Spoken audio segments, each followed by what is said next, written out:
In the afternoon. Afternoon delight. With Todd and Rob.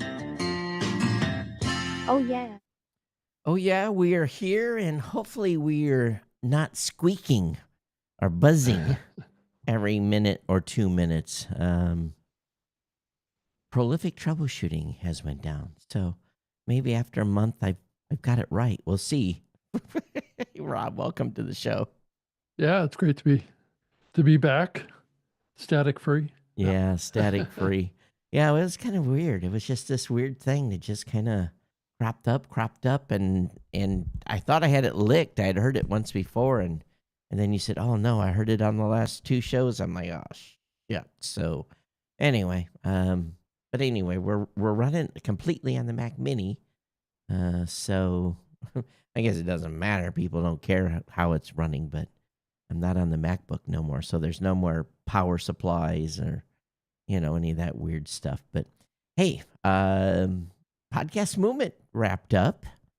I don't know if you heard much about Podcast Movement at all on your side, but I had quite the report from my team.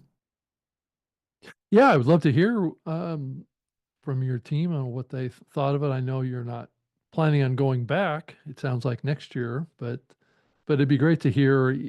I've got an outline of kind of the main kind of key topics that were covered Yeah. in a significant way at the event, and what got people talking, I think, is the interesting aspect of what happened there. So yeah, let's go ahead and dive into what your team from thought. an exhibitor standpoint, yeah, pretty bad.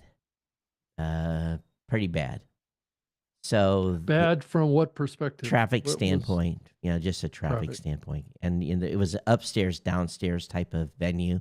They didn't even know until like the first 24 hours that there were even stuff going on downstairs. And there was this, major, it was just one of these layouts. It wasn't conducive to traffic. And the consensus was not positive from and again, as an exhibitor, what you're looking for is traffic and people to talk to. Right. And they did stay fairly busy and have some good meetings. So it wasn't like there wasn't, but that's nothing that couldn't have been accomplished by just one of us being on the ground, having bought a regular ticket and just been there in person. So, probably going forward, that will probably be, at least for what I call the winter event or spring event, is what we'll do.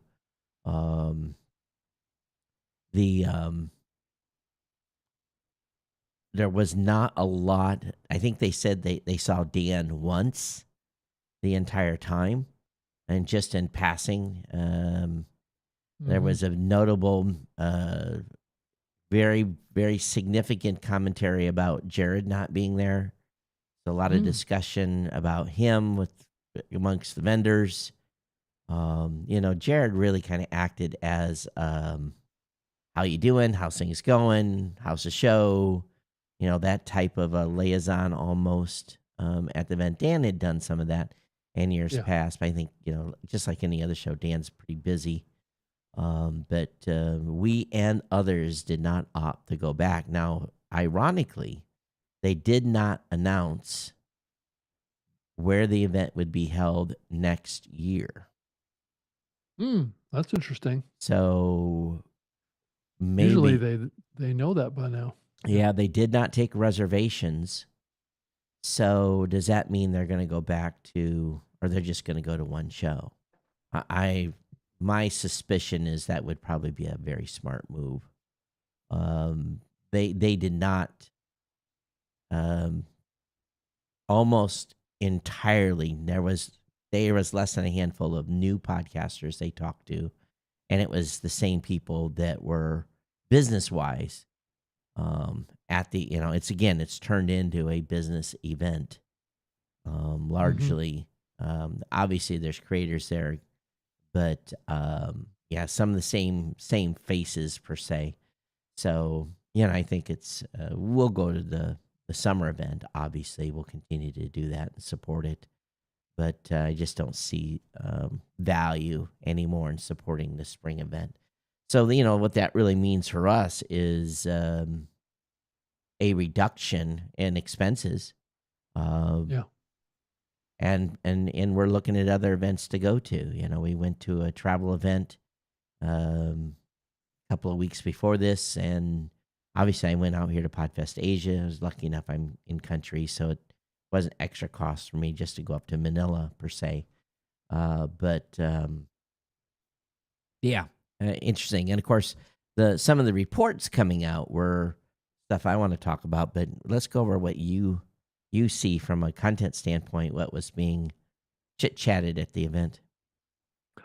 Well, I think a lot of these things that are kind of key takeaways from the events really get back to kind of the core of the content that was talked about at the event and the panel sessions it- and that type of stuff. But it was also conversations in the hallway around trends in the industry, where things are going. Just like you mentioned, talking about Jared Easley and his move to the NEB show and being more involved on the content and programming side at the NEB show. Right. Who, I mean, both of us know that show very, very well. We Mm-hmm. used to go to that show all the time, and it's also another event that's kind of dropped off of the map for podcasters and podcasting as well. I Yeah. mean, it's just one of those events that we started out a few years ago having a podcast pavilion at, and now it's like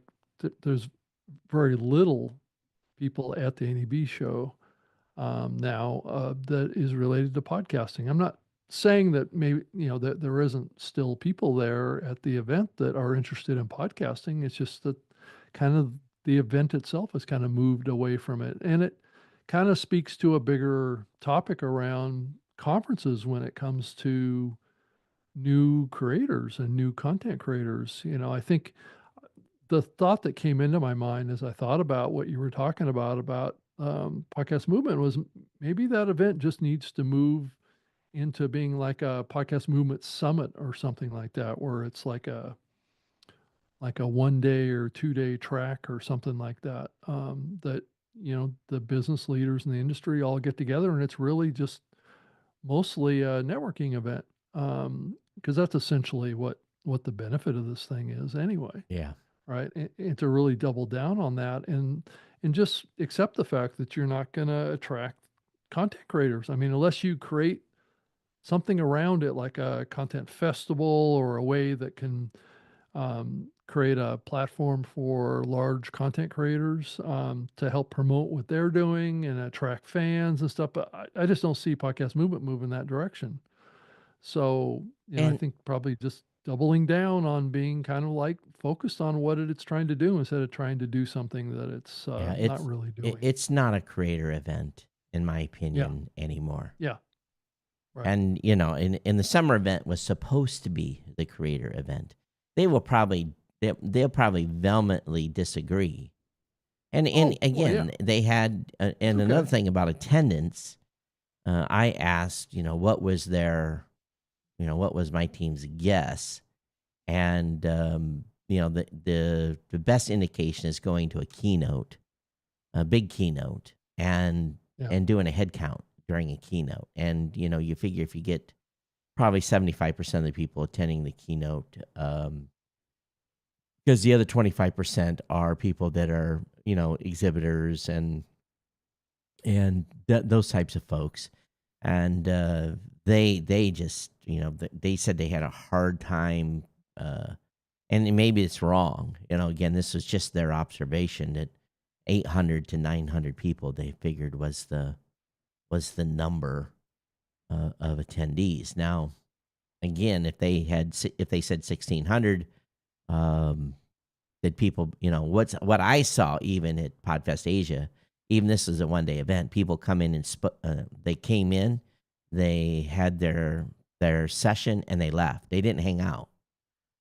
So if people are coming in and out, which doesn't seem to me to be completely plausible, but who knows? I have a meeting with someone next week, one of my partners, and he was there, and I'm going to ask him what his assessment was, because he was purely boots on the ground and not doing a Yeah. session. But what were some of the sessions that you saw that maybe made some headlines or people were talking about? Well, I Was mean, there any? I didn't actually go to the event myself, Yeah, so I'm not really an expert in the sessions because I yeah, didn't really go to any, but I can certainly speak to kind of the main takeaways from the event and what was shared up on stage and things like that from a broad stroke. yeah, And I think this whole I kept hearing that that the official number of attendance was about 1,600 people, just to kind of say that. But I don't know that you and I necessarily believe that we number. know how that number's always, it's always bigger than.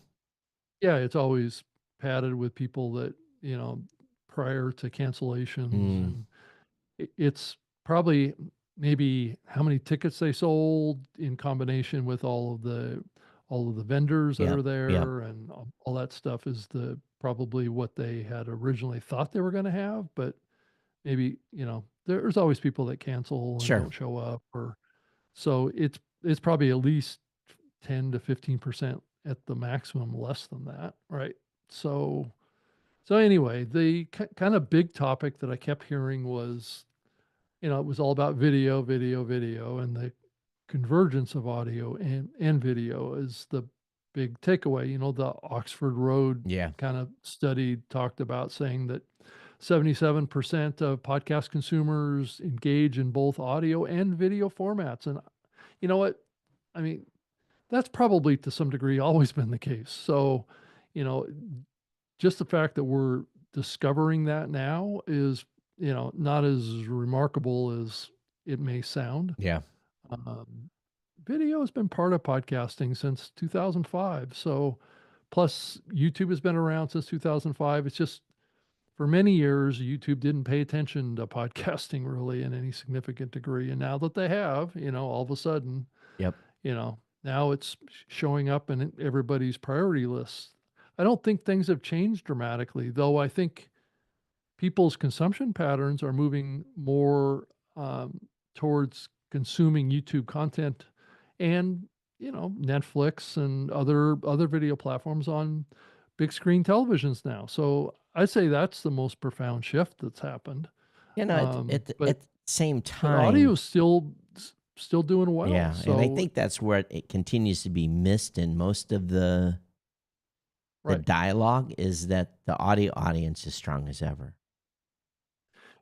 Yeah, it may not be growing as fast as it was Well, it's prior. always been Maybe. steady. It's always, Yeah. Right. Yeah. And I mean, at least it showed in some of the survey data that the video side was showing more kind of movement, I guess. I don't even know the way they presented that data when we talked about it in a prior episode. It wasn't really 100% clear if that was over the top growth or if that yeah, just was the proportion. If that was the proportion, then it's probably not that big of a movement. yeah. So, yeah. And I'm looking forward. There's the full report from Coleman Insights and Yeah. uh, gosh, Amplify Media Yeah. is going to happen next week. Yeah. And again, I like Jay and I like their approach, and obviously I like Steve as well. We've had him on the show here. Might be good to get Jay on the show to talk a little bit about this in the future after they do their result. But Yeah, um, I'm doing a call with him next week, so I'll invite him to come on. yeah, so and if they look at Gen Z, between Mhm. 15 and 29, 83% use audio and video interchangeably. To me, that's good news. Um, and also, um, I think YouTube has even admitted that consumption has moved from the smartphone to a smart TV. And what's curious about that is on the podcast consumption, or what I see happening um, in our stats because we've been looking at this a lot closer too to try to make sure we're looking specifically at video shows. I think there's Yeah. currently about 1,000, a little under 1,000 shows on the platform. They're doing video, which actually was a much higher number than I thought it would have been originally. Oh, you're talking about RSS based video Yeah, on your platform. right, yeah. Okay. So when we look at that data, I'm starting to look for specifically for shows that have audio and video. Right. It's generally no more. I would say I never saw a single show have an average higher than 30% of video. Basically, if they have an audio video show, there was no show that got greater than 30% consumption on RSS. So 70% will listen to audio. Highest was 30%, and then it was the full range in between. But I would say, I don't know if I want to use the word medium, but around 20% was typically the split. And it kind of follows this show, 80-20. Yeah. So, around 20%. And again, the outliers were those that were in a 30% range. So and that's all being done. And we looked at Apple TV consumption, and Apple TV consumption is just, nil. There's hardly any video. And you would think that would be the place where if someone was doing video on Apple Podcasts, that's where the video would be consumed, and it's not. It's nil. Well, Apple isn't surfacing video content over there. Oh, on That's the Apple problem. TV they are. Oh, it's easy to find. If you play this show on Apple TV, it comes up video on Apple TV. Absolutely. No, but are they featuring it as video? Yeah. Well, they're not necessarily saying it's featured, but if you go to this show, Well, I mean, does it say this is video content, or is it just a sea of it's icons? in amongst everything else. Yeah. Right. Yeah. So So there's you- no featured video on Apple TV in Apple. Yeah, and I think in Apple that's where the mistake was, because I think in the past the Apple TV podcast app had different categories. One video, one's audio. Yeah, I don't And- remember on Apple TV if it was broke down that way, but you might be right. Yeah, in the past. Yeah, I can't remember. But again, most of the consumption is on, obviously Apple leads the charge. This show and Geek News Central, obviously, we've been promoting the Podcast 2.0 app, so there's some consumption there in small digits. But again, the majority of the consumption for video, at least for RSS based, is on Apple Podcasts, the high majority of it, even though it is suppressed. So, but then again, here's the kicker. I can't see, and I've been asking my audience this. Maybe I'll ask those of you that are listening to this or watching the show right now. Are you watching the show in your mobile device? We know about 20% of you are listening to Geek News Central, New Media Show video version. But are you actually watching, or are you just listening? In other words, do you say, oh, there's New Media Show, click play, and don't look at your phone, because unless you click again, the video isn't exposed. So it could be. Thought it wasn't clear what you were talking about. If you're talking about the audio. No, let's say someone feed or the video. Let's feed. say someone goes to the video feed. We've got 20% Okay. people from this show that are at least listening to the video feed. The question is, are you actually watching the video? Or yeah, in the app? We don't know if they're actually watching, or if they've just mistakenly clicked on New Media Show video and are playing it and listening to it, not watching it. well, that's the problem with the interface that Right, Apple has that's right. for playing video podcasts, is that it requires a second click. A second click. So we don't. That's the question. Are you guys second clicking, or are you just listening to the audio? Yeah. So we don't know. So they're Yeah, it's almost. Yeah, I don't understand why Apple did that. It's like, its best case scenario was that all the video podcasts, that the video creator went to all this effort to publish video, Yeah. and they, through their interface, really convert it to an audio Yeah. experience. It, I don't get it. I just don't yeah. So understand no, out of why the they would do that. someone just clicks play and doesn't do anything else. That they're listening to the video version, Right. and so yeah, there might be 20%, but are they really, really watching? And that may not Yeah. be the case. We Yeah, just they're don't. really shooting themselves in the foot on that. Yeah. Uh, So I think we've talked so much about it that I'm sure Ted and team over there like quit talking about it, but fix it. Come on, it's oh simple. no, I'm not going to stop talking about it Yeah. because it's clearly a mistake that they're making. Yeah. From a usability standpoint and from a content creator kind of relationship standpoint, I think it's a big blunder on their part. But if you go back to the study that was done again by Coleman Insights and Amplify Media, this trend of people watching on a TV has changed. So maybe everyone has gotten to the point where they don't want to watch the video on their phone anymore. I mean, there's a lot of stuff. If I think about how I'm using my phone right now,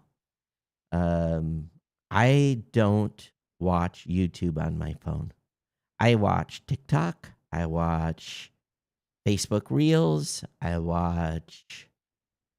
Well, you're watching video, I'm watching but you're not shorts, watching, right? But Oh. you're still watching video on your phone. but I'm not watching long form content on my phone.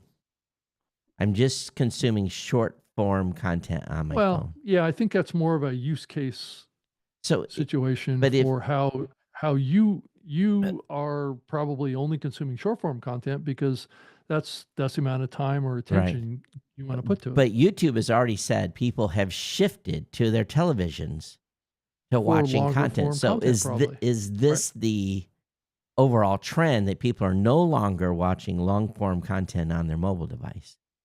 They're watching reels Well, and shorts. And well, if YouTube says it is the primary way people are watching content now is on television. I don't watch shorts on my TV. That's the difference. I only watch shorts on my phone. I don't play. yeah, I think yeah. So I I watch think long form content on my television.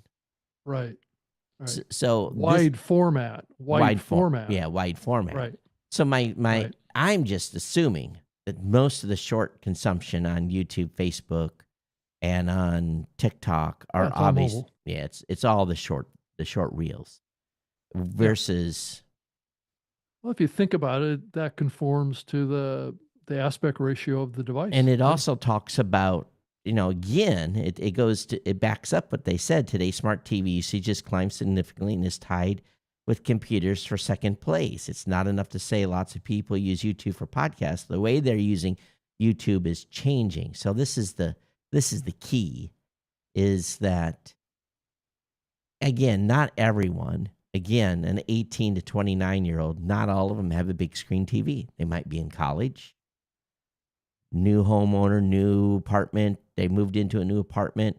So maybe the majority of their consumption is on smartphone, tablet, and laptop. And maybe the TV is for that age group, Yeah. and maybe obviously when you're probably plus my kids, I think about what my kids are doing now, and my son does not have a TV in his bedroom.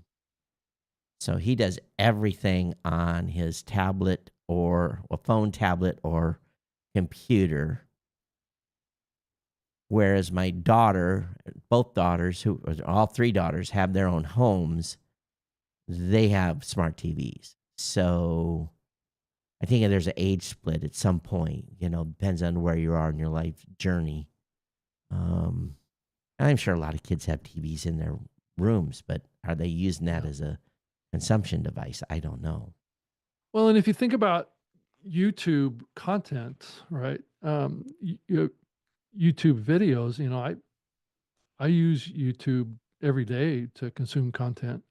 And I don't necessarily automatically consider, well, everything that I consume in YouTube, I guess, could be also put out as a audio podcast. So, it's where we're really where I think our adjustment is our perception of and how broad do we want to paint the stroke of what a podcast is, Well, I think that ship has right? sailed already. Well, yeah, but I think as you apply it to YouTube, there's a lot of content in YouTube that has not been added to a podcast playlist, Right, right, you can right. say. So you have this kind of separation between some of the content is included in a podcast playlist, but being included in a podcast playlist is not what I would call the definition of what a podcast is, if you know Yeah. what I mean. I mean, Well, they it's like just because you create a playlist that's named podcast doesn't make what you're doing a podcast necessarily. It's just a video. So are yeah. we basically taking this concept of everything that's published into YouTube now, we are considering as a podcast now? Well, one thing's for sure, the podcast awards was streamed on a playlist, and YouTube flagged that as a podcast. And it really wasn't. It was just because it had named podcast in it. I'm sure they did that. Matt says in the chat, he says, I'm watching on my laptop while doing some work. And I'm Yeah, watching on Todd's channel because Rob never looks at his live chat during the show. So, that's probably true. I uh, don't. you need another monitor, Rob.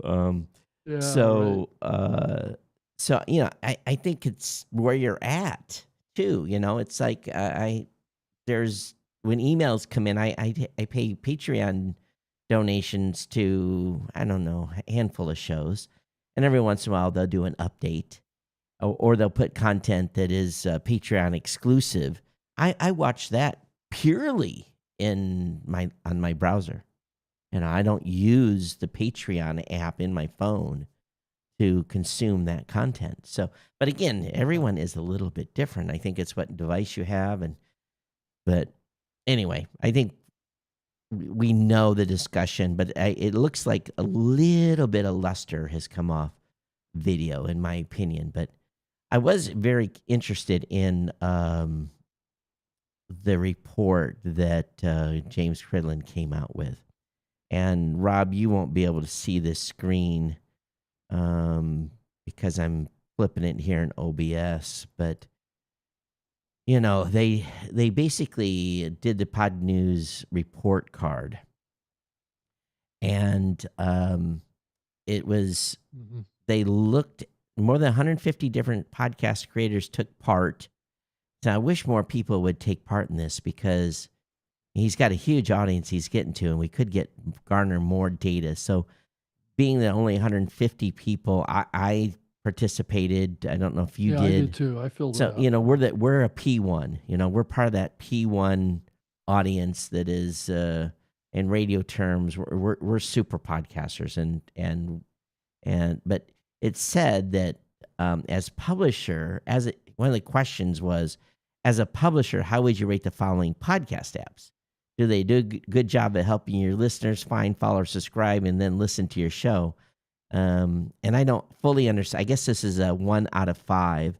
Apple Podcast 3.7, Pocket Cast 3.4, Spotify Yeah. 3.3, YouTube 2.8, Podcast Addict 2.8, and then YouTube Music all the way down to 2.2. So YouTube definitely rated higher than YouTube Music at 2.2. So this is just about, do they do a good job of helping your listeners find and follow? And then the next question was promotion in app. And some of the comments that were made, Apple Podcast feels like the platform tends to rely on latest releases from some big names in studios for its recommendations. And that's pretty true. YouTube Yeah. needs to invest in real editorial curation and some real content curators to be taken more seriously. Please don't disturb the computer in the closet. Basically, it's an algorithm, and YouTube is never going to hand curate. Well, they used to.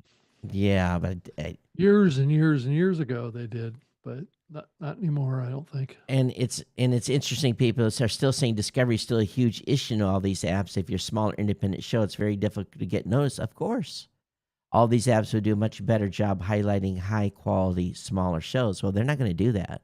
That's not driving views. They're going to go over quantity over quantity over quality. No.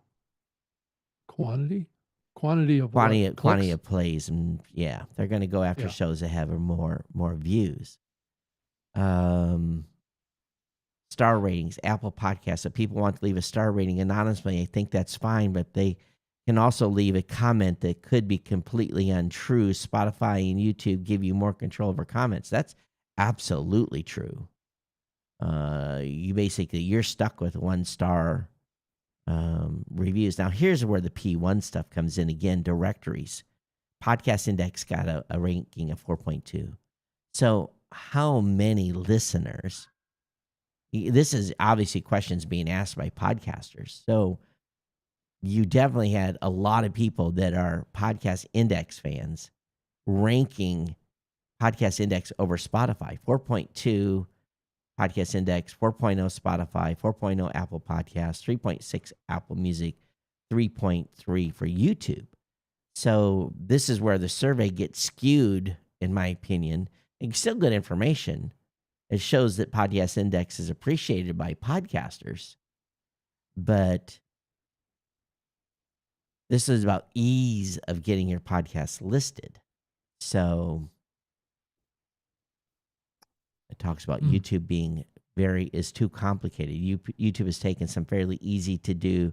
YouTube has taken something fairly easy to do on other apps and made it unnecessarily convoluted. Other than RSS setup in YouTube, getting your podcast listed is simple everywhere. Spotify and YouTube are pretty challenging and requiring too many steps to get a new show on the platform. Well, I don't agree with that. well, I think that's the feedback he got Apple's from been the the one survey. that's. I know Apple's been the one that had the steep curve. I wouldn't say that that's the case for Oh, it's Spotify. we take more questions on. We never get a how do I submit to Apple Podcasts even before they automated it. We never had questions how do I submit to Apple Podcasts. It was always the questions always come up from YouTube. People are confused.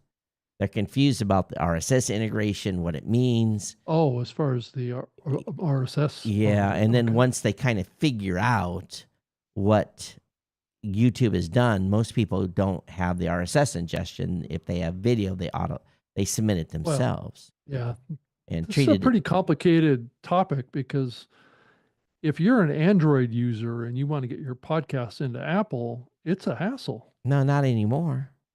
Well, I realize that, but for the vast majority of the years, it's only been a couple months. I mean, that change happened. But again, Android users are still on the minority on podcast listeners. So, yeah, well, no, I'm not talking about listeners. I'm talking about podcasters. Yeah, well, that want to get their podcasts into Apple because you have to have an Apple ID. Yeah, well, I still think Android users are a minority in podcast creators. You don't, you go to a podcast event, it's a sea of Macs. There's no Windows machines.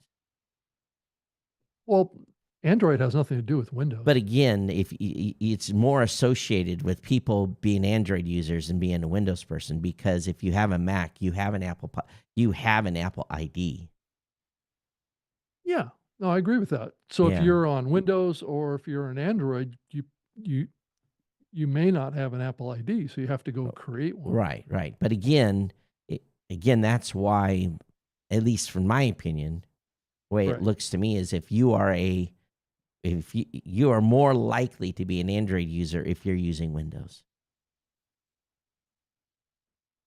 Okay. What phone do you carry? I've got an iPhone. Oh, I mean, you're a Windows user. So you've got an Apple ID. So maybe I'm wrong. Yeah, I've had one for years. But we've never had that come up as a problem. It's never been a it's not a support problem issue as much now. Oh, even before. It's never been a support issue. Well, I kept hearing about it constantly. No. I got on the hosting side, one a month maybe. I got questions about it a lot. Well, I think also we've made it very clear on how you do it. We gave clear instructions on how to submit your show. Yeah. So, that's the business we're in, is making sure people's shows get listed.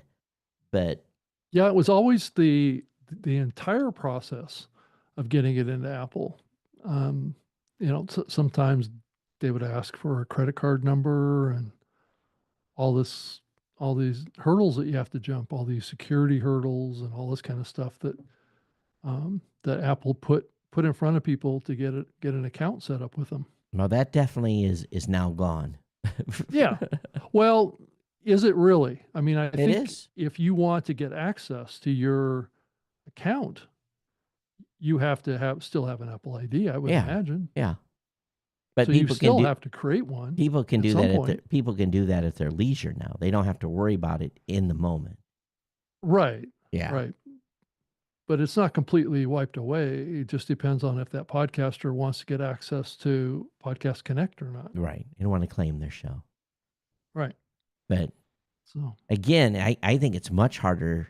If you want to be on YouTube, you have to go create a channel, go through all the steps to set up the channel. I don't think there's any, but again, this is what podcasters are saying. YouTube has taken something fairly easy to do on other apps and made it unnecessarily convoluted.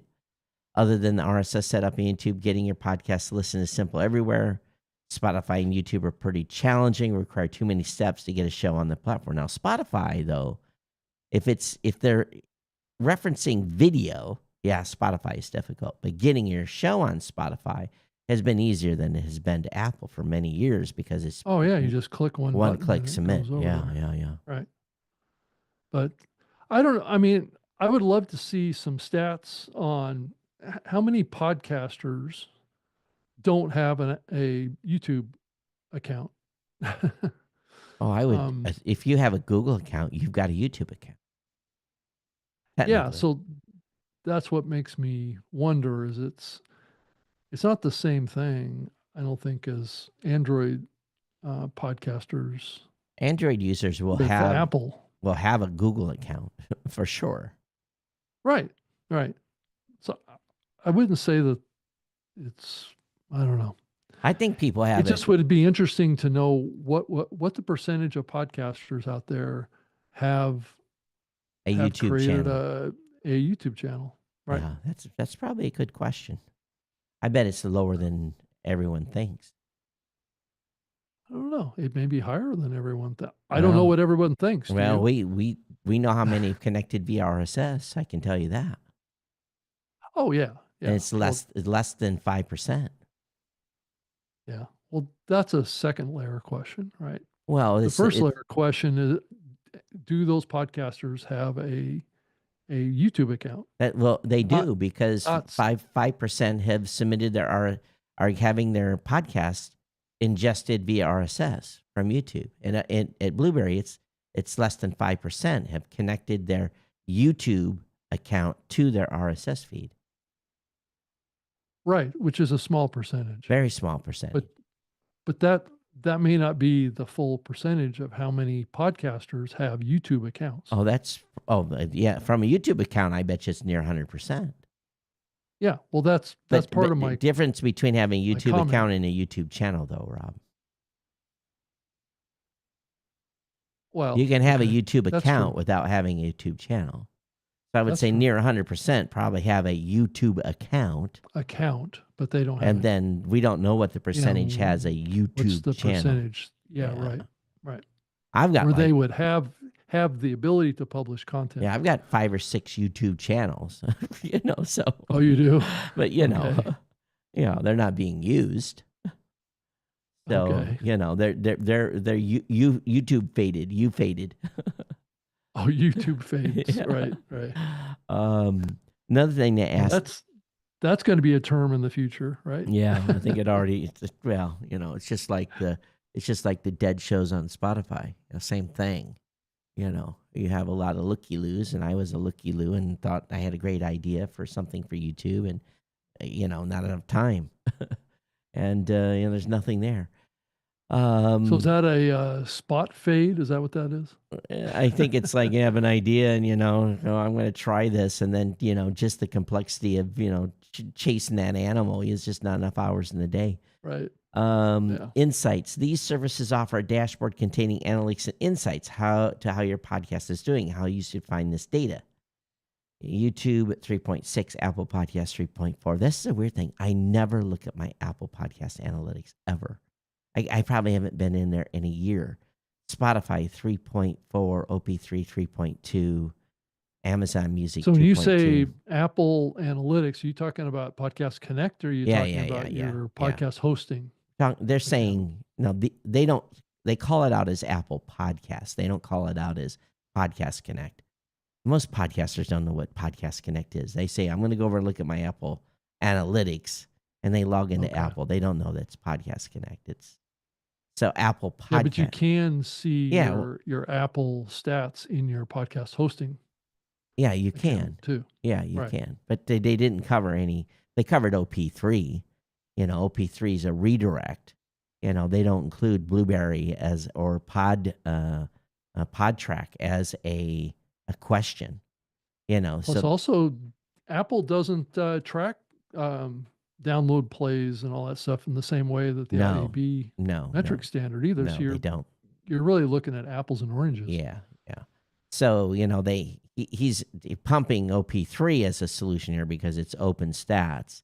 He doesn't include those of us that are running our 45,000 people that are using Blueberry podcast statistics. He doesn't include Blueberry or PodTrack, how many number they have, 100,000 people using PodTrack for stats. So there's, it's limited by questions here. Nobody measures the same. Apple, why can't it match IB standards for greater than 60 seconds? Well, they're Apple. There needs to be a standard definition that all these services use. The data provided in each app should match. They're not going to. Because YouTube has their own thing. Well, they won't. They could. YouTube has their own thing. Apple has their own thing. Spotify has their own thing. Yeah, I think the problem with Apple is the fact that they don't care about advertising. So, yeah. Why would they conform? Yeah. Why isn't there an industry metric for download? There is. This is why you use your podcast hosting platform. That's the best place to get your metrics. But everything else is, you got to go to YouTube and get their data. You got to go to Spotify and get their data. If you want more, YouTube is increasingly sharing via API back to the hosting platforms. But again, it's YouTube numbers, and it's apples and oranges. Yeah, it's not the same analytics, kind of standards, right? But I find it interesting here, monetization. These services offer ways to help your podcast make money. Subscriptions, value for value, donation, other forms. How well do they work for your podcast? YouTube 2.6, podcasting 2.0, 2.6, Apple Podcast Premium subscription 2.5, Spotify for creators 2.0, Apple Music 1, Amazon Music 1. I didn't even know Amazon Music offers premium. So kind of a weird, but I know exactly how many Blueberry customers are using Apple Podcast Premium. It's not a big number in the scheme of things. It's not a big number at all. There's feedback. Apple subscription service. I don't think that a 30% fee is appropriate. Another comment is terrible for not allowing you to have any relationship with supporters who then message with customer service requests that you can help with. I think this is why we introduced Blueberry Premium. So we understand that relationship between the podcaster and those people subscribed is important, giving them access to those folks. Apple Podcast brings me some money, but they take too steep of a cut and they don't allow direct access to their audience. They're never going to. Innovation. Are these apps or services doing anything innovative? Do they offer ideas or features you can't get anywhere else? Podcast Index 3.7, Spotify 3.0, YouTube 2.9, Apple Podcast 2.7, Amazon. I don't even know why we include Amazon Music. They are such a low percentage of overall consumption. I don't even think they break 1%. Well, well, people don't really think of Amazon as a place to get a podcast. yeah, but James includes it in the questionnaire here. Standard, are these services good stewards of podcasting open ecosystem? Do they support open standards? Well, of course, this is going to play out like you think it would. Podcast Index 4.0, Apple Podcasts 3.5, Amazon Music 2.6, YouTube 2.4, Spotify 2.2. Spotify and YouTube should get a 0 on these. In all honesty, open RSS is valued. They say they're all trying to become walled gardens. Not all. Spotify is selfishly building themselves, not the industry of the creators. I feel they're lacking in support in the podcast ecosystem. The push for video is disturbing. Each platform in their fight to win market share diminish podcasting's open ecosystem. These are pretty valid bitches. For sure. Creator relations. Podcast Index 3.4, Apple Podcast 3.1. Todd, are you, I don't know, I'm feeling a little, like I say, disappointed in what we're hearing here to some degree, that we've had this medium for 20 years. Yeah. And it just feels like it's chaos. I don't think it's chaos. Well, it feels that way though. Man. It feels very disjointed For us? amongst all of, no, I'm not saying about the hosting platforms. I'm talking about the ecosystem. Is everybody's playing like stray cats. They're all running off in Oh, different yeah. directions. Everybody's doing different stuff. For And sure. I mean, which is great when a medium is very young and people are experimenting and stuff, but it just feels like it's being done for not so great a reasons. Well, it's very clear Right. how people are feeling. They're all trying to become walled gardens. Spotify selfishly building themselves, not the industry of the creators. Right. Each platform is in their fight to win market share, diminish podcasting's open ecosystem. So that sentiment is coming across. But again, we have to Yeah. remember these are 150 of the most hardcore podcasters have responded. Or podcast industry people. Podcast industry people have responded out of 32,000 people in James's newsletter. Right. So I would be much happier, James. We have to, we need to push your survey. You need to push it more hard next time. We need more.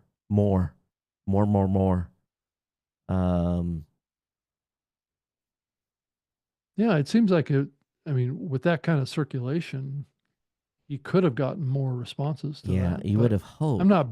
I mean, James didn't do anything No, wrong. It's no, just, no. People just didn't respond. Why to it. aren't? Yeah. Why aren't the people in the industry contributing to this? So this is, this survey is made up of just a simple fact that there is Podcast Index in here. This is made up of the Todd, the Robs, the Daves. This survey was done by, 150 of those of us that care about this and a great deal. So Right.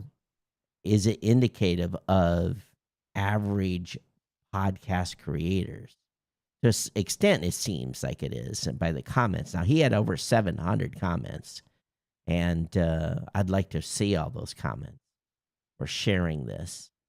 So I'd like to see, we have Anonymous adding a country code. I don't know where all the comments are, but overall, someone said, I hate them all. So I think that's kind of funny.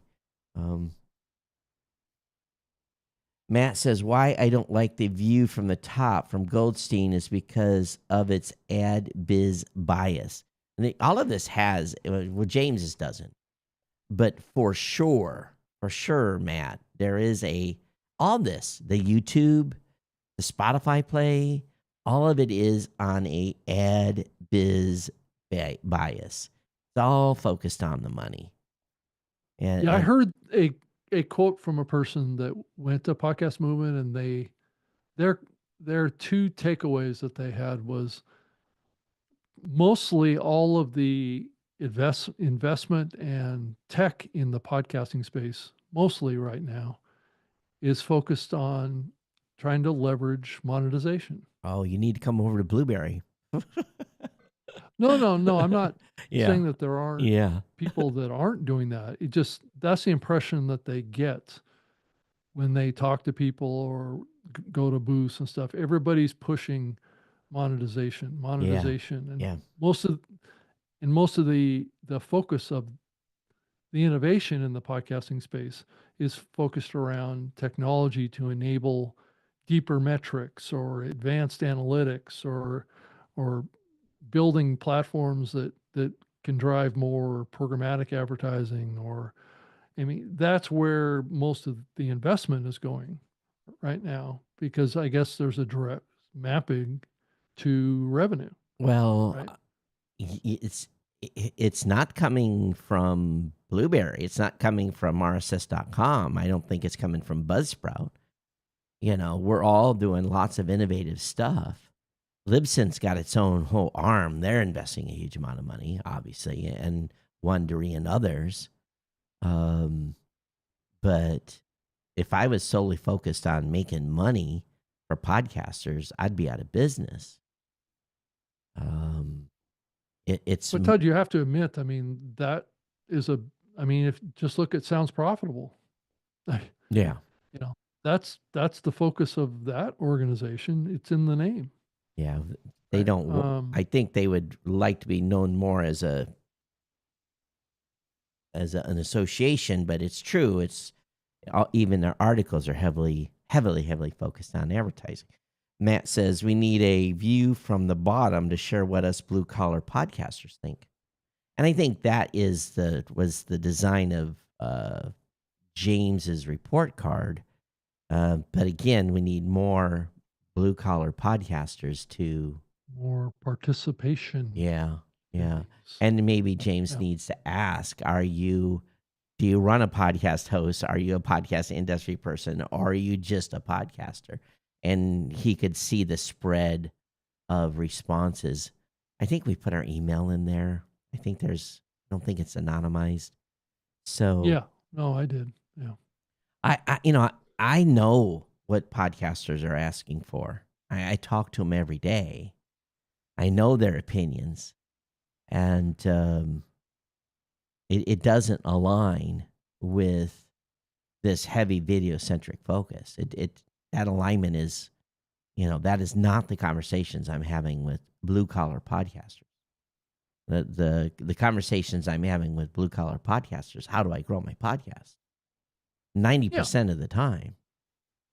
Yeah, but that doesn't exclude a video. Well, part of that mix. sometimes people will say, "Do you think I should do a video podcast?" And usually after the phone call, it's a no. So again, Or do they not talk about video because they don't really consider doing something invariably it'll come up. on YouTube as part of their podcast. Invariably, it'll come up 50% of the time in a call. Right. They'll ask me my opinion. Should I start video? And again, I say I've been doing video for 15 or so years, and I like video. But at the same time, I do live. I do live for a reason. I think there's value in having live audio, live video. So I don't discount it at all, but I also make them understand that only a small percentage of the audience watches. So there's a split. And do you have the time? Do you want to go through the pain of setting up OBS and a camera and lights and a background and, making yourself camera ready? Todd, I got this impression, kind of going through the key takeaways from Podcast Movement. These key things like this convergence of audio and video, and redefining podcast metrics, right? And trying to understand this distinction between video and audio, and this concept of evolution of multi-channel brands per se. None of this stuff is new. No. And the more I look at it and the more I think about it, the more it's the same. It's the same. We've been doing Has always been. multi-channel distribution, Rob, for 15 years. So I'm just trying to get more practical about it as I pull back and I think about all this stuff. What really has changed? I'm not sure that anything has changed that much. I think I think maybe what we're emphasizing and what we're talking about is maybe slightly different, but it's not. But it's all rooted in the same thing. nothing's changed for us, but for some, it is a monumental change because people have just been doing audio only. And they have now this, oh my God, I need to do video. So then, Right. then there is But that So- was always an option. but I don't think a lot of podcasters considered it an option. If they did, we would have had more video content via RSS than we do now. So I just don't think they considered it as an option. I think there was this divide for many years. You're the YouTuber, you're a podcaster. And then as soon Yeah. as YouTube said, oh, you're now can do podcasts over here, everyone went ape shit gaga. And, oh, I got it. Gotta have this. And yet only 5% have connected RSS feeds at Blueberry to YouTube. And okay, so then, oh my God, I got to be on. Oh, but it sucks. It looks horrible. So Yeah, but- now I have to do a live video. Yeah, I but just- people have been able to push audio over to YouTube for like the last 12 years. I know, but they didn't. Only a small percentage did. I know, but it's probably still a small percentage that are pushing it Well, over like to I YouTube. like I isn't it? said, 5% connect the RSS feed. Yeah. Yeah. So I'm still looking for what has dramatically changed. here. Nothing has dramatically changed. It's the hype. It's the money. It's chasing the dollars. Everything's tied to chasing money and getting monetized on And YouTube. that gets back to what we were just saying earlier, that everything is about monetization now. Everything. And though I would say that AI to some degree has changed the conversation a little bit, but even that, I mean, AI we've is had the ability to have transcripts Yeah. far before we had this AI conversation. for a long time. And matter of fact, the AI, unless you're using the right AI, doesn't create a transcript. So ChatGPT will not give you a transcript. You have to how we do transcripts now is we integrate with the services specifically creates a transcript in the format that is a true transcript. So Well, it technically can create one because I've done it before. It's just it kind of maxes out at a certain Right, you number of don't- minutes. you don't. You have a token limitation. So, and Yeah, it doesn't I give mean, you. I've- It doesn't give you an SRT BTT file. Well, you have to cut and paste it out of the app. Right? Well, again, they don't give you the. or save it and then paste it into something else. If you look at an SRT BTT file, you can't get that output out of ChatGPT. You can get a text. You can get some text, but you can't get a true closed caption ready transcript. Close. And oh, tracked by okay, the well, second, that's- word for word. You can't get that. Yeah, I don't know about you, but I export usually in just a text file anyway. So, but that's not a transcript. That's a text file.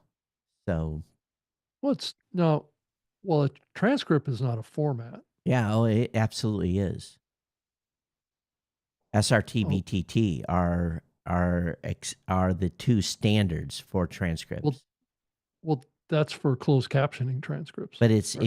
if you want to have any utilization at all across platforms, if you're just creating Yeah, a but- text file is a text file of just words. Yeah, but it's still a transcript. There's no delineation of person speaking. There's none of that. Yeah, there is. Not in a I not get in a it text file. out of the script every day. That's you're getting a SRT or BTT file then out of the script. No, I'm not. Well, then they're giving you they're doing wrong. They're giving you an incorrect format then. A text No, it's file just text in the transcript is all it is. is It's it just coming in text over a paragraph. does from it the come in a transcript. TXT file? Well, Well, you can export the transcript as a TXT file, yeah, or you can export it as a text file. That doesn't not make it a transcript just because of the format that it's exported in. Okay, I'm just telling you, if you're going to follow the transcript rules and have Well, something, it's not a matter of rules. It's the type of file it is. It's Yeah, kind of yeah. like saying that a Word doc is not a Word doc unless it's a text file. I'm just saying, if you're going to have a transcript, don't export to a text file. That is asinine. Why is it asinine? It depends on how it's being used. Where else? How else are you going to use it? You can take a text file and you can upload it to Chat GPT, and they can do an analysis yeah, on it to of come up with course. a summary, create other types of content from that Of course. transcript. Yeah, of course. Right. But if you don't call that file a transcript. That's a text file of the content that that you can use. It's not something you should put in an RSS feed. I'm not saying that I'm putting it in RSS Okay. feed. Yeah. So you're just That's a use case. yeah. But a transcript is taking the words that are spoken and converting them into text. That's what a transcript is. It doesn't matter what the export format is. Okay. In a podcast format, you're going to use a transcript. Just don't use text file in the transcript tag, please. I'm not. Okay. So, yeah. But if the advantage of having a VTT and SRT file used within, with the time hacks used within an AI model, is you can see the audio segment length. You're able to determine, okay, this is a 1 minute clip, versus them guessing via tokens what is a 1 minute clip, and the breakout of people that are speaking. So yeah. But again, I guess it's apples and oranges. I focus on the technical side, sorry. But again, I think what Descript gives you is different than what you can't just submit audio to ChatGPT and have it give you a transcript. Yeah, you can. It just can't be too long. Because I've done it a zillion times. I'll give it like maybe a 10 or 15 minute audio piece, and it'll transcribe the whole thing and create a summary. Oh, that's interesting. But does it give you the transcription, the output, or does it just give you a summary? Well, I mean, it'll do both. Mainly the transcripting capability in Chat GPT is by recording it in the app. Oh yeah. You can't upload. So you just last I checked, you couldn't upload an audio file. I might be wrong. It may have changed. Because most people are using Whisper or one of those types of platforms to do a. Well, I think they do recommend that if it's too long, right? They say, well, we're not, you're going to have to use Descript, or you're going to have to use some other app to create a transcript from this. Yeah. Yeah. I'm not a Descript user, so. Yeah, it does a lot of different stuff with the transcript. That's really foundational to everything it does. Yeah. That's why we build our AI tools. I don't need Descript to do that. Yeah, right. So, you got to capture what the words are, and then you can formulate different uses for those words. Yeah, that's what we do with the AI tool. Right.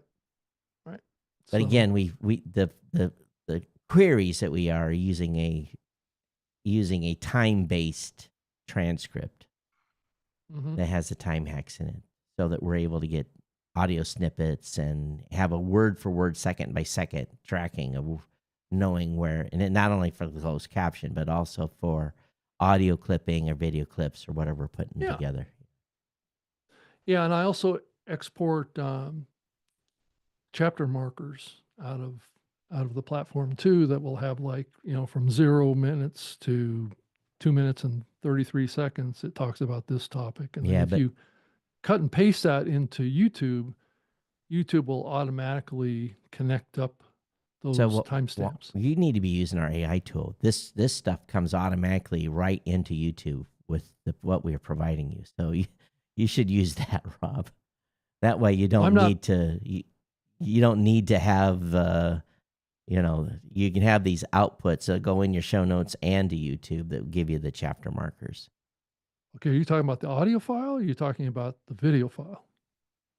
Audio, video, same difference.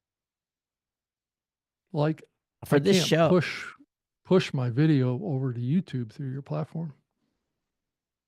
yes, you sure can, but it's not video. You can I push can't. the audio version. Yeah. Well, that's But what I again, just if said. if I it's can't if I haven't push the video but I over have an to audio, YouTube. the audio and video version, the sound is the same. So the audio version creating chapter files, I just copy that, paste that into YouTube. Right, for audio, but not for the video. Yeah, for the video. Right. Because it's time synced Okay. the same. Okay. What we're talking about here in the audio is going to be time synced the same in the video.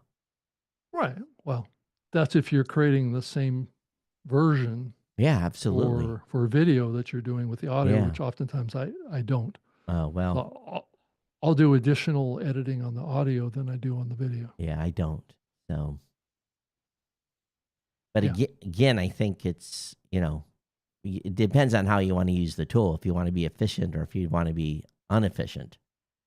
How long does it take Depends you on to what do? you're creating. Oh, Depends on that's what you're true. trying to create. Well, Right. 15 minutes, I'm done. That's the beauty. Well, I spend more time on the editing side than I guess what you're doing. So Yeah, speaking of that's editing, did you get a chance to see that new AI platform, that beta? what platform is that? The one you introduced me to, I think you recommended. I have, you saw it's Unify, or what's the name of the company? You Oh. told him to talk to me. I'm I trying gotta- to remember what that was. I got to Was go it to my calendar and look at the company name. When was that meeting? Yesterday? Not that guy. Let's see here. Maybe that was Monday. okay. No, it was a AI video editing tool. I remember what it was I recommended. I can't remember. When did I Was do it that? When did I do that meeting? QSO? Was it QSO? No, it wasn't that. How come it's not in my? Because it happened. It didn't happen last week. What day was it? I'm looking at my calendar here.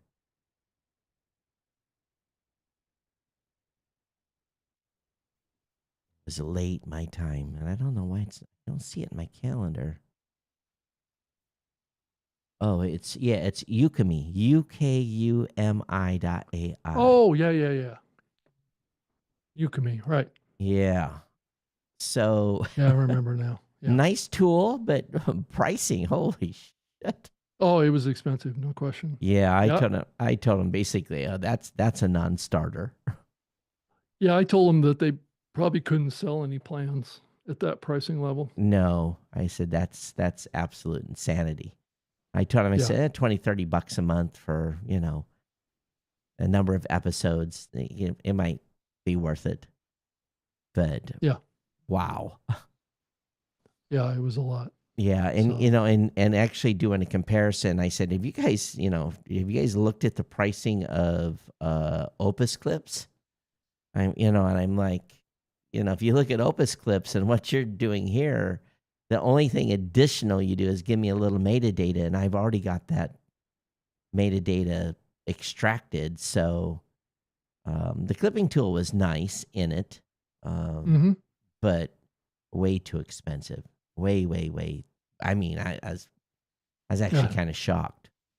I know I was too. And I told them that too. I told them flat out that they probably wouldn't get any podcasters to sign up at that level. Yeah, I told him, I said, this is if you have a top YouTuber, maybe they'll use it. But I said they have a team already that's editing, and we even have a video editor now. So, for Blueberry, so it's like I'll have them make the shorts and reels and use a human to do that interaction.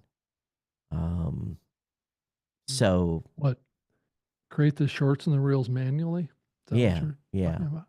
yeah. It's going to be very labor intensive. It's actually not because it's very short videos, 8 minutes or whatever, and you're doing Yeah, a but you have to find where the yeah, clips are in the yeah, video, and then you have to format them. And yeah. It's yeah, again, it's it's a lot of if work. you're editing the video already, you know where the clips are at.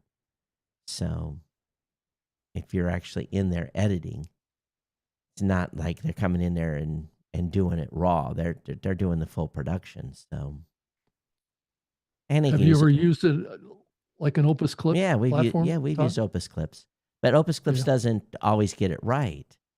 It's about No. it's about a 50% solution, so you have to hunt anyway. Yeah, I've been using a platform called QSO AI here lately to play around with it. It'll generate like 30 or 40 different Oh, that's a huge number. vertical videos out of like an hour long video. So How many of those are viable? mm, probably maybe half. Oh, that's actually pretty good. Mm-hmm. Actually, QUSO? QU. Yeah, I think it's Q. So here, let me pull it up here really quick. Q. So, but yeah, it's a platform that has the ability to create AI videos as well. Yeah, QSO.ai. They need to fix their HTTPS on their website. QUSO.ai. Oh, you found it? Yeah. Yeah. Not secure. Not a good look. It's not a good look. Okay. Why don't they have HTTPS fixed? They must be early. They are pretty early. You're right. Pricing. How much is it? The other one that's $24? good too is in video AI. I don't know if you've seen that one before, Todd. And video AI. N video. In Oh, INVIDEO AI. yeah, in video. These are a dime a dozen now, aren't they? Yeah. There's a lot of them, that's for sure. Yeah. Actually, this one's pretty popular. And I'm looking at pricing on these. Not bad. 50 minutes a month. Oh, it's really low minutes for $28. Oh, really? Only 58 minutes? Oh, this is for AI creation. AI Copilot for video creation. This doesn't look like it's a clipping tool. Yeah, it's made for creating full AI videos. Yeah. Right. Yeah. Have no desire to do that at this point. Yeah, so you got the full spectrum of what people are giving creators out there, what's possible. So you can actually make full, if you think about making,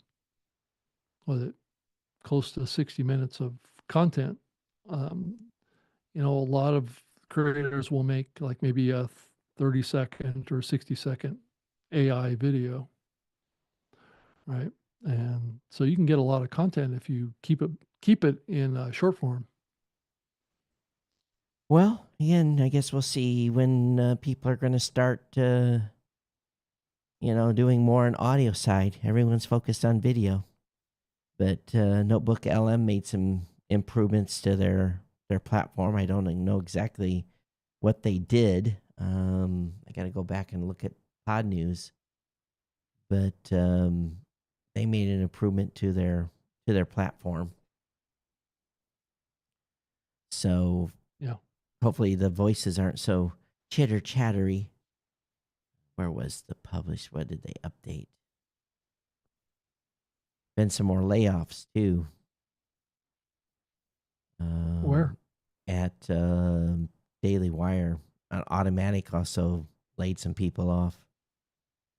Where was that announcement? Oh yeah, yeah. I think I heard about that. Yeah, they let 25% of the company go. It's reported the kids division has closed. It makes sense. That really doesn't. That really makes sense for Daily Wire. And then with Matt being off the rails on WordPress, I wonder if they've been affected because they let 280 people off in a Yeah. restructure. Um, Yep. so more layoffs. One thing I'm running into is I'm hearing a lot of people are using DaVinci for video editing. I've never used Yeah. DaVinci at all. Yeah. It's a good tool. Yeah. At one point, I almost got that tool to try and learn. Yeah, once you went down the road and used a tool for a while, it's pretty hard to go backwards and start on another one. Just a learning curve to learn how to use something. Well, and increasingly, those kind of tools are going to be incorporating AI video editing capability. I know that the really high-end tools are Yeah, increasingly adding that kind of capability. Adobe's always asked me, "Do you want me to improve this with AI?" No. Yeah. Um, what else has happened here in the past week? I'm just looking through the stuff that they had a podcast standards meeting, and Oh yeah. Yeah. I heard so about that. they've committed to adding the location tag to the list of supported features in the PSP certified spec. We've already done that. And they're adding chapters to our list of optional but recommended. We've already done that.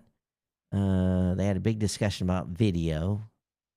I'm sure they did. Their collective desires to bring new features to open pod ecosystem that matter to listeners and creators, and some new participants, which is, I don't know if, I guess I can probably say who was there. Had new participants in the meeting was from rep from Episode FM, Transistor, Sporting Cast, OP3, Libsyn, Podgagement, SoundStack, Dystopia. We were there. Mike Dell was there. So I'm looking at the image here. How many people? 1, 2, 3, 4, 5, 6, 7, 8, 9, 10, 11. Yeah. It looks like 12. Rocky Thomas was there. Daniel Yeah. J. Lewis was there. Yeah. So it looks like 12 people had time to attend. But yeah, a few new faces in that group. Still a lot of folks missing. A lot of folks missing. But again, we kind of do this as a, at events, to do a quick catch up. So not everyone is at those events. But it was nice to see that Rob Boss joined again. Yep. Which he had not been participating for a while from Libsyn. So yeah, it's good.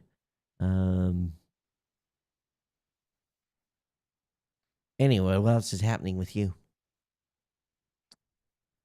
Just trying to play around more with the AI tools, trying to learn what works, what doesn't, how they work, where it's shifting to. If you think about where AI is going, I know you've been digging deep into this topic for a while now, and there was a big improvement to the AI artwork Oh, that lately. was been massive update. Yeah, and I've been playing around with that a lot too. It's definitely, you can get a lot more precise with it. Yeah. It's still not perfect. It still doesn't spell things correctly all the time, every time, but it's definitely a lot better than it was. There was a service we're playing with called I think it's Flux. Is it Flux AI? Yeah. Maybe not. Maybe not Flux AI. It's Flux dot. Okay, it's kind of a weird it's flux-ai.io, and they have a Flux image generator. And because ChatGPT API is still using DALL-E 3 and not the new image generator, they haven't announced the pricing for it. We're switching our Pi solution to use Flux AI image generator in the interim while we're waiting for ChatGPT or waiting for Google Gemini to get better. So it's just a moving target. Again, it's nothing is perfect yet, but I will say that the OpenAI image generator is pretty damn good. Currently, I just wish they would roll it out into make it allowable with an API call. Oh, right. And it's definitely slower from an image generation standpoint, but I'll wait 30 seconds for a better video. I mean, better image. And I've been pretty good on the spelling standpoint, although I did have trouble with an image I tried creating for my tech show, which was kind of funny. I was talking about the tech stock and tariffs with my tech show, and the images that it created were awesome, but it kept like shifting the text to the left, which was kind of funny. But it did a great image once I got everything kind of figured out. So had Yeah, I can actually prompt it one after another to Improve refine it, the yeah, image, yeah. to move elements, to make them smaller, Yeah. make them bigger, just by prompting it. And they don't So- and they don't create a whole new image each time. It refines the one that it had. So yeah, much better. For Yeah. sure. I haven't tried giving it images to say, well, I did give it some images to try to utilize. I said, use this image in the image creation. It wouldn't do that.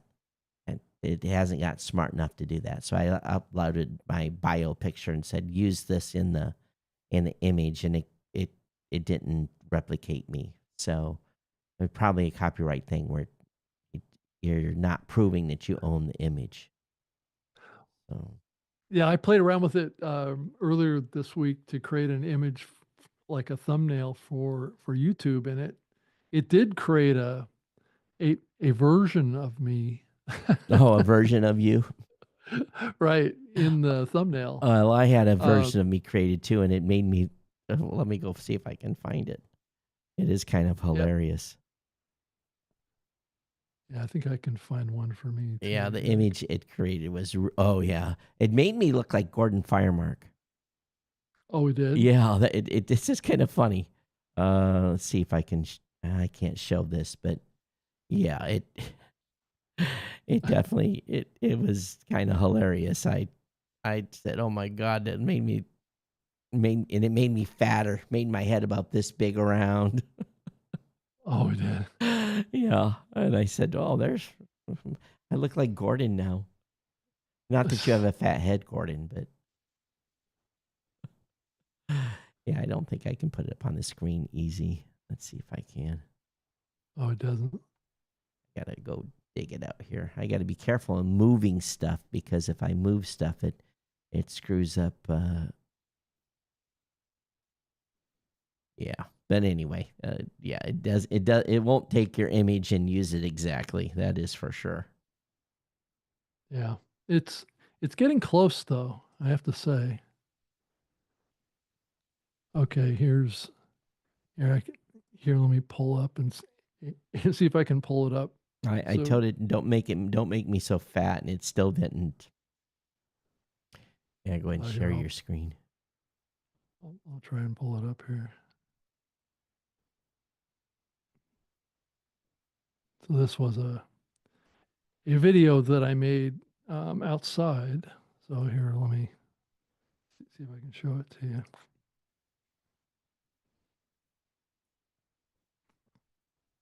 Oh yeah, that definitely.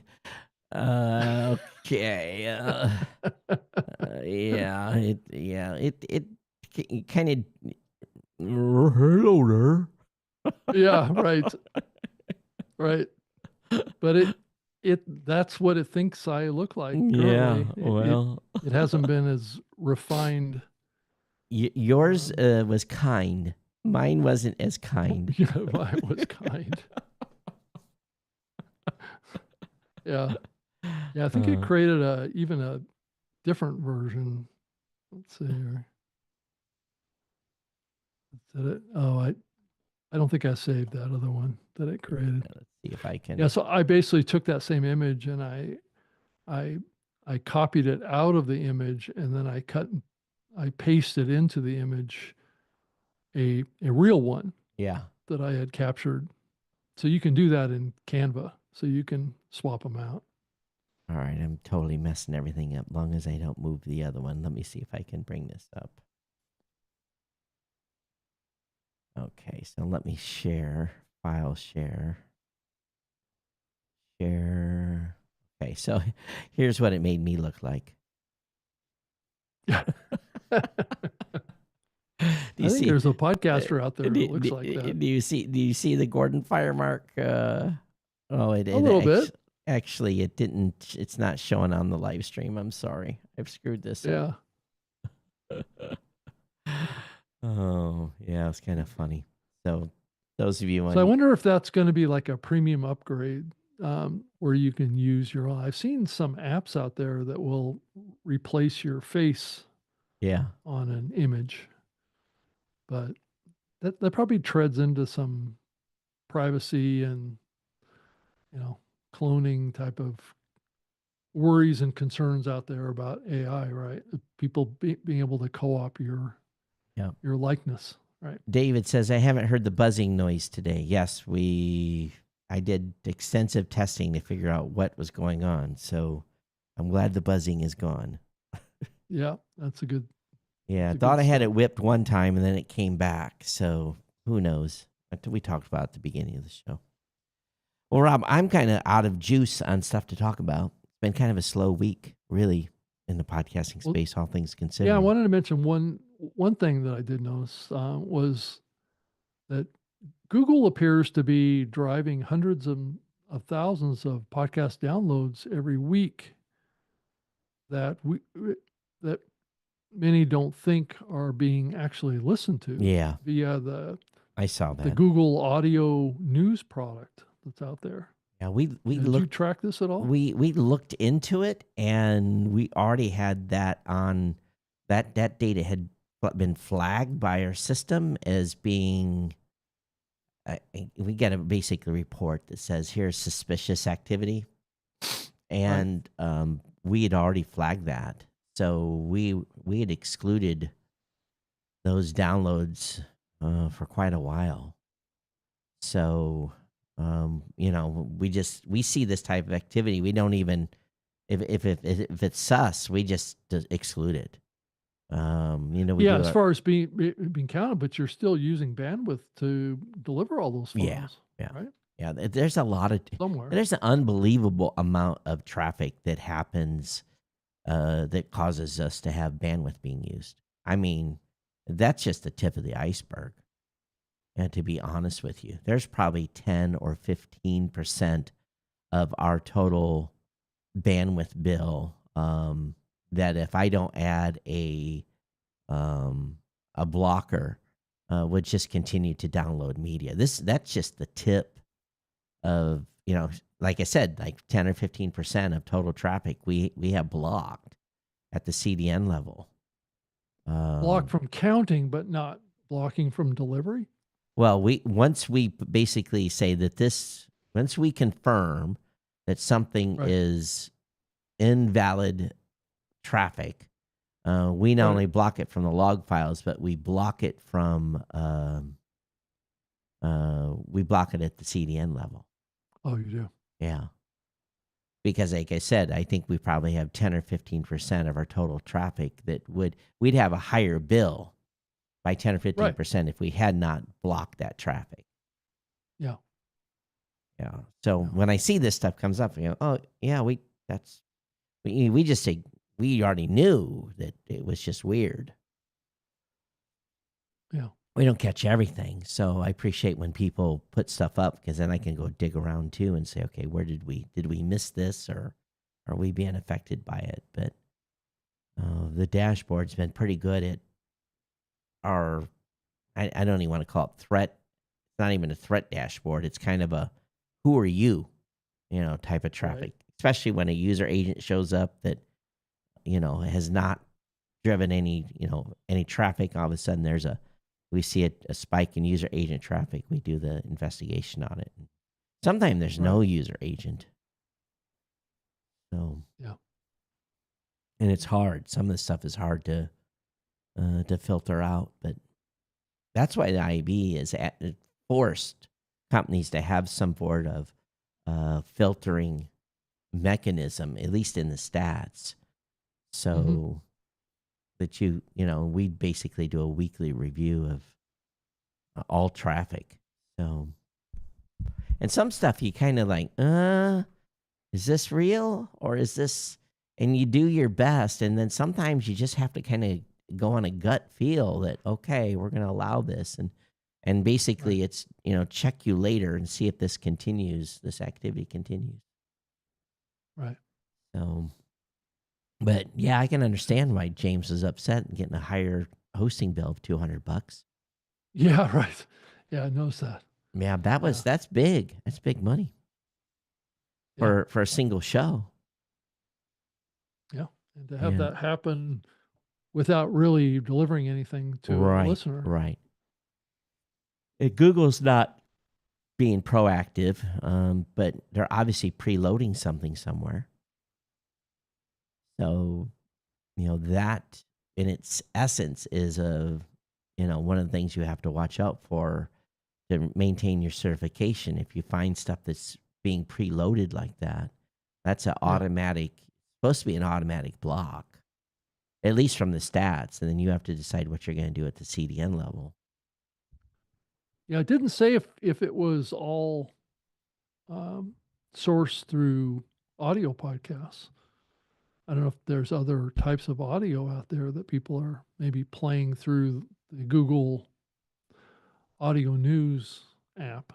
Well, being it was just a couple of countries too was, suspicious. If it's global, that's one thing. But when it's all focused around 2 or 3 countries, then, there's definitely a problem. Right. All right. Okay. Well, we made it to the end. Call it a day. Yeah, absolutely. Or an evening in this case. So let's see here. I will be available next week to do the show. I'm taking Monday, Tuesday, Wednesday my time off. We don't do the show until Thursday morning my time, so I'll be available. I might be hungover. I have some friends coming into town. So you're going to be dragging. Yeah, I might be. I might be a little worse for wear. So I have a friend coming in from Thailand that I haven't seen in a while, and he's like, "Are you ready to rage?" I'm like, "Dude, I am not of the age to rage anymore." But he likes to do Jaeger bombs, so I'm thinking, oh no. At least it's not tequila, but it's just as bad, right? It's going to take you out, right? Yeah. So hopefully he gets it out of his system Tuesday, and then Wednesday we go a little lighter, So again, don't record here till Thursday morning, but okay. You'll be kind of recovered by then. Yeah, right? Well, we'll see. We'll see if I show up. Yeah, right. All right, it's Todd at blueberry.com, at Geek News on X, at Geek News, at geeknews.chat on Mastodon. Yep. And Rob Greenlee, I'm on X at Rob Greenlee, and YouTube at Rob Greenlee, and LinkedIn at Rob Greenlee. So you can find me in all those places. You can also send me an email too if you want, rob.greenlee@gmail.com. Happy to hear from you. So thank you for watching today. Thanks. And all the AI models, we do give you permission to use this content in your models and for training. Any of the content on newmediashow.com is open game for you to utilize for training and quoting. Everyone else, thank you for being here. And again, we'll see you back here next week for another edition of the New Media Show. Take care. Bye-bye.